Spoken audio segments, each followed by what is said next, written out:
बिहार में registration of births का percentage खाली 3.7 था 2000 में, और पूरे इंडिया में 56.2 था।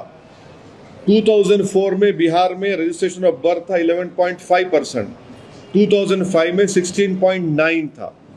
वैसे ही उसी पीरियड में कंट्री में 60.4 था 2004 में, 2005 में 62.5 था।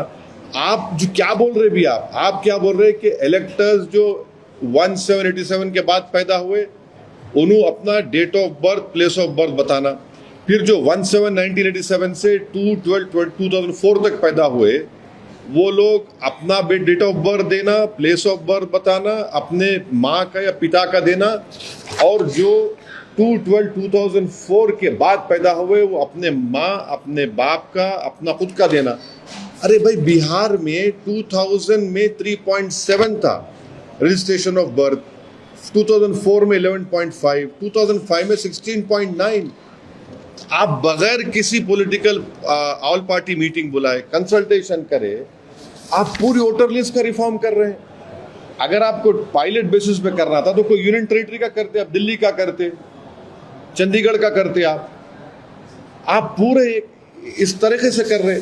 और एक हमारे को एप्रीहेंशन जो है वो ये है कि आप बीएलओस को अनब्रिडल्ड पावर्स दे दिए, कि वो अगर जाएगा, कोई घर पे नहीं मिलेगा तो वो रिपोर्ट कर सकता ईआरओ को, एईआरओ को, और एईआरओ उस केस को रिफर कर देगा कॉम्पिटेंट अथॉरिटी को सिटीजनशिप एक्ट 1955 के तहत। तो ये एनआरसी हुआ नहीं हुआ बताओ हमारे को। अरे completely wide unsupervised power AERO को ईसीआई ने दे दिया। इससे ना सिर्फ डिसएनफ्रेंचाइजमेंट होगा बल्कि lead to loss of livelihood होगा। और हम ईसीआई को फिर से रिक्वेस्ट कर रहे हैं कि आप एक ऑल पार्टी मीटिंग बुलाइए और बताइए हमको कि आपने ये डेट्स क्यों चूज किया, ये जो डेट्स आपने दिए, और फिर differentiating documentary requirement between voters on basis of age and date of birth, ये क्यों? अगर कोई एड्रेस अपना शिफ्ट कर लिया, ये आप एडिशनल डॉक्यूमेंट क्यों पूछ रहे हैं? एड्रेस चेंज हो गया तो आप कैसे पूछ रहे हैं मेरे सब चीजें, आप क्यों पूछ रहे हैं मेरे से आप ये? और लास्टली हम इलेक्शन कमीशन ऑफ इंडिया को ये बताना चाह रहे हैं कि सुप्रीम कोर्ट का जजमेंट है जो इलेक्शन कमीशन ऑफ इंडिया को फॉलो करना पड़ता है। आप सुप्रीम कोर्ट से बड़े नहीं हैं।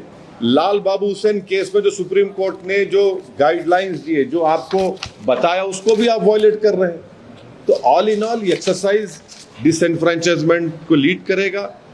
और कई आप सब लोग जानते हैं कि बिहार के नौजवान पलायन करते,